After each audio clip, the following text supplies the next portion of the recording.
Welcome back to the IBFP. Here's your host, Boxing Nuke. Welcome back, fight fans. Welcome back. Let's just dig right into it. Now, there's a lot of speculation going on social media and all these fake boxing bias channels coming out here stating that Triple G is ducking Jermall Charlo.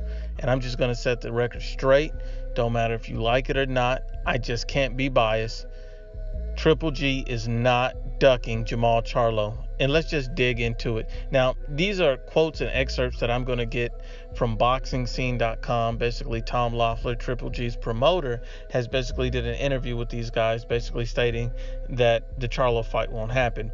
And so this is basically Boxing Scene's question to Tom Loeffler, basically stating, how about Jermall Charlo and Showtime? You could do a one and done with them as far as the contract. Tom Loeffler responded, no, Charlo doesn't make sense. That's not going to happen. And that makes perfect sense to me. That fight makes no sense for Triple G right now. Triple G is looking for a promotional home. He's looking for somewhere to finish his career. He's at the tail end of his career, and he's looking for two things: belts for legacy and money. So he's only looking for big fights that matter at this stage in his career, and he's looking for a lot of money. And so you can only look at it those two ways if we're going to be unbiased and call it for what it is. Now, people are saying, oh, but the Vanes Monterosian fight, that made sense, right? And only a casual boxing fan will say some stupid shit like that.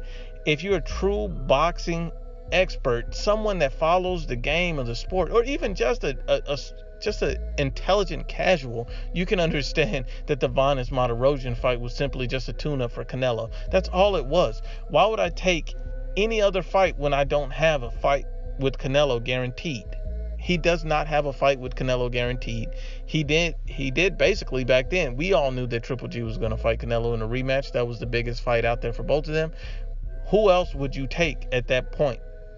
What was fighting Jermall Charlo or Sergey Deverenchenko going to do for you at that point in your career?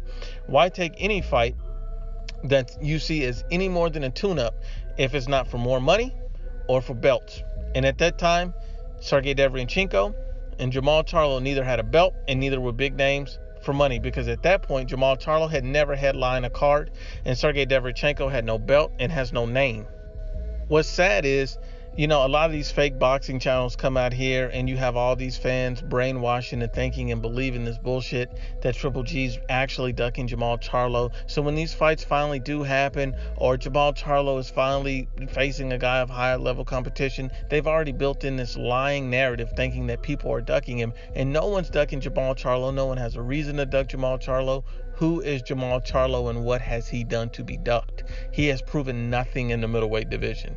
He has not even fought the best fighters when he was at 154. So why would anybody want to duck him? The best name on his resume is a CB level fighter who was basically out of his prime when they fought in Austin Trout. And Austin Trout still took him 12 rounds. There's tons of holes that can be exploited in Jermall Charlo's game, and that was highlighted by Danny Jacobs calling him out, and his trainer Andre Rozier basically stating, we would love to fight Jermall Charlo.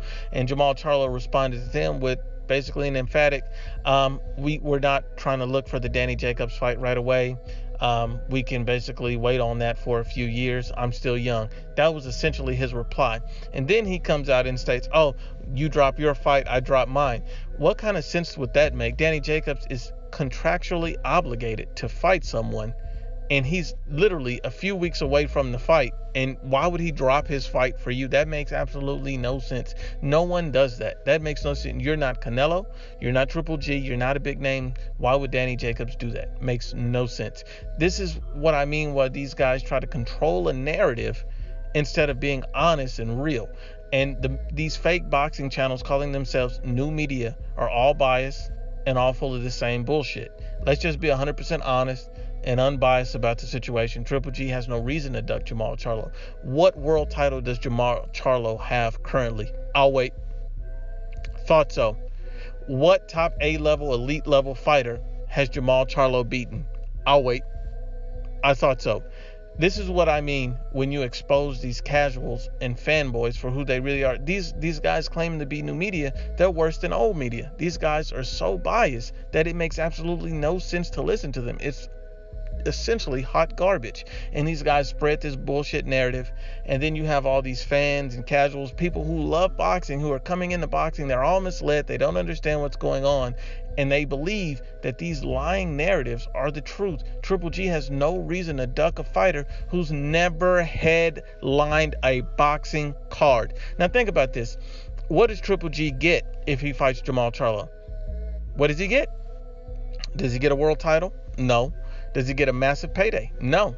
Even if he fights Murata, technically he's coming off a loss and Murata's coming off a loss, and that'll still be a bigger fight than if he fought Jermall Charlo in Japan, because it would give him millions of dollars in pay. On the reverse end, if he signed a one and done with Showtime, fought Jermall Charlo, what would he gain from that? He wouldn't gain a world title, and he would not make millions of dollars, and he can't put that fight on pay-per-view. So at this point, what does Triple G have to gain from going to Showtime, doing a one and done? That makes absolutely no sense, and Tom Loeffler was absolutely right. Only an idiot would turn around and tell you that he's ducking Jermall Charlo. Jermall Charlo, this shows you how irrelevant Jermall Charlo really is to the middleweight division. This is what shows you, and I'm just going to lay it out for you here, just so we can all understand. Since Jermall Charlo has never headlined a card, neither has his brother Jermall Charlo. Neither one of them has headlined a card at all. They've always been undercard fighters, but these are the guys supposedly being ducked. These guys have never fought an A-level, elite-level fighter, but these are the guys supposedly being ducked. So let me just lay this last fact out for you. Jermall and Jermall Charlo flipped a freaking coin to see who will headline their new card on December 22nd. Makes absolutely no sense. We don't flip coins to see who headlines a card. You go by the bigger name. And since both of these guys are basically irrelevant outside of their fanboys, there's no point. These guys are flipping coins to see who headlines because they're not stars. They have not been built up. They've just been hyped up by fanboys and casual boxing channels masquerading as media when all they are fanboys in disguise. This is the truth, and yes, I know it hurts. Once again, it's the IBFP. Please share, like, and you must absolutely subscribe.